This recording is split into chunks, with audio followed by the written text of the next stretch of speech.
Hello আমার sweet cute বন্ধুরা, কেমন আছো তোমরা? নিশ্চয় আমার গল্প শুনে শুনে খুব সুখ নিচ্ছ আর আনন্দে আছো, তাই না?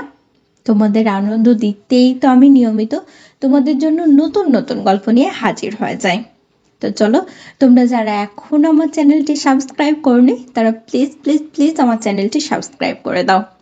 চলো তাহলে দেরি না করে ভিডিওটি জলদি জলদি করে লাইক করো আর চ্যানেলটি সাবস্ক্রাইব করে দাও। ধন্যবাদ। ইফাজ আবারও হাত উঠালো পিহুকে থাপ্পড় মারার জন্য। পিহু চোখটা খিচে বন্ধ করে ফেলল, কিন্তু যখন দেখলো যে ইফাজ ওকে আঘাত করছে না তখন চোখ মেলে তাকালো। নেহাল ইফাজের হাতটা ধরে রেখেছে।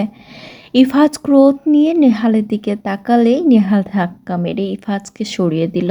তারপর বলল, অনেক হয়েছে আপনার বলা, এবার থামুন। ইফাজ রাগে গজগজ করতে করতে বলল, তুই কে আমাদের মাঝে কথা বলার? আমি আমার স্ত্রীকে মারব, তুই বলার কে? এই বলি নেহালের হাত ঝাড়া মেরে সরিয়ে দিল। নেহাল বলল, কিন্তু এখন তো বুঝতে পারছেন যে পিহু আপনাকে চায় না, তাহলে আপনি আমাদের মাঝে দেওয়াল হয়ে দাঁড়িয়েছেন কেন? নেহালের কথা শুনে পিহু রাগান্বিত স্বরে বলল, নেহাল বলল, প্লিজ পিহু, আজকে আমাকে বাধা দিও না। সে তখন বলতে শুরু করলো, দেখুন পিহু আপনার সাথে হ্যাপি নয়। কি নেই? আমার গাড়ি বাড়ি টাকা পয়সা সব কিছু আছে, আর আপনার সব কিছু থেকেও যেন নেই। কি জন্য পিহু আপনার সাথে থাকবে বলুন তো?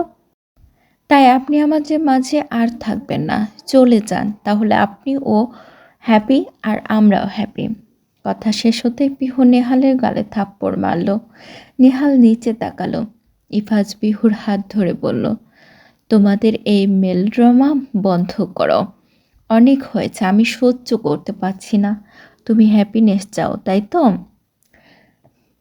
তাই হবে, আমি আমার ছেলেকে নিয়ে চলে যাব, তোমরা তোমাদের মতো সুখে থাকো। ইফাজ পিহুর হাত ছেড়ে রুমে চলে যায়। পিহু কড়া নজরে নেহালের দিকে তাকিয়ে বলল, আগে ইফাজকে সবটা বোঝাই, তারপর তোমাকে দেখছি। ইফাজ পিহুর হাত ছেড়ে রুমে চলে যায়। পিহু কড়া নজরে নেহালের দিকে তাকিয়ে বলল, আগে ইফাজকে সবটা বোঝাই, তারপর তোমাকে দেখছি। এই বলেই পিহু ইফাজের পিছু পিছু রুমে যায়। নেহাল বাঁকা হেসে বের হয়ে যায়। ওর কাজ শেষ, এখানে আর থাকা চলবে না। ইফাজ রুমে গিয়ে নিজের জামা কাপড় গোছাচ্ছে, আর পিহু বারবার বাধা দিচ্ছে, কিন্তু ইফাজ কোনো কথাই শুনতে চাইছে না। পিহুকে বারবার ধাক্কা দিয়ে সরিয়ে দিচ্ছে, কিন্তু পিহু তাতে দমছে না। বারবার ইফাজের সাথে কথা বলতে চাইছে, কিন্তু ইফাজ তার কোনো কথাই শুনছে না। ছোট্ট মীরা দরজার পর্দা ধরে দাঁড়িয়ে আছে। পিহু আর ইফাজের দিকে তাকিয়ে। এতক্ষণ দাঁড়িয়ে দাঁড়িয়ে সে সব দেখছে। 5 বছর বয়সী মীরা কিছুই বুঝতে পারছে না। ছোট্ট একটি টেডি বিয়ার কোলে নিয়ে দাঁড়িয়ে আছে। সে তো ঘুমিয়েছিল। চিৎকার চেঁচামেচি শুনেই তার ঘুম ভেঙেছে। তারপর যেসব কাণ্ড ঘটেছে তা ওর ছোট্ট মাথায় ঢুকছে না। তবে যেটুকু বুঝতে পারছে যে ইফাজ আর ঈশান চলে যাবে। মীরা চোখ ঘুরিয়ে ঈশানের দিকে তাকালো। ঈশান এখনও ঠায় দাঁড়িয়ে আছে। মীরা আস্তে আস্তে ঈশানের সামনে গিয়ে দাঁড়িয়ে বলে, ঈশান ভাইয়া, তুমি আর আব্বু কি চলে যাবে? ঈশান মীরার দিকে তাকালো। ঈশান এতক্ষণে সে মা বাবা রুমের দিকে তাকিয়েছিল। মীরার প্রশ্নে সে চকিতে তাকিয়ে বললে, মীরা, এই নে তোর বড় টেডি বিয়ার। ঈশান টেডি বিয়ার মীরার দিকে এগিয়ে দিল। মীরা নিল না, বলল, তোমরা চলে যেও না ঈশান ভাইয়া, আমার খুব খারাপ লাগছে। আমি আর তোমার সাথে দুষ্টুমি করব না, তবুও যেও না।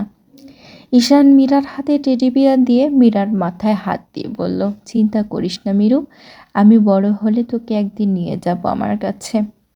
মীরা কাঁদো কাঁদো গলায় বলল, আমি মণিমাকে নেব না। সাথে সাথে ঈশান রেগে গেল, বলল, না, আমার মা খুব খারাপ মীরু, মা আমার বাবাকে একটুও লাভ করে না। মীরা তখন বলল, না ঈশান ভাইয়া, মণিমা খুব ভালো, ওই আঙ্কেলটা খুব বজ্জা। ঈশান তখন বলল, তুই এখন ছোট মীরু, তাই কিছুই বুঝতে পারছিস না, বড় হলে ঠিক বুঝবি। মীরা নাক ফুলিয়ে বলল, তুমি বুঝি বড়? মণিমা তো সব সময় বলে তুমিও ছোট। ঈশান কিছু বলার আগে ইফাজ ব্যাগ নিয়ে রুম থেকে বের হয়ে আসছে, সাথে পিহুও। পিহু কাঁদতে কাঁদতে বলল, প্লিজ ইফাজ, রাগের মাথায় কোনো ভুল সিদ্ধান্ত নিও না। সবই তো চোখের সামনে, সত্যি হয় না। ইফাজ পিহুর দিকে তাকিয়ে বলল, সব চোখের দেখা যেমন সত্যি হয় না, তেমন সব চোখের দেখাও মিথ্যে হয় না।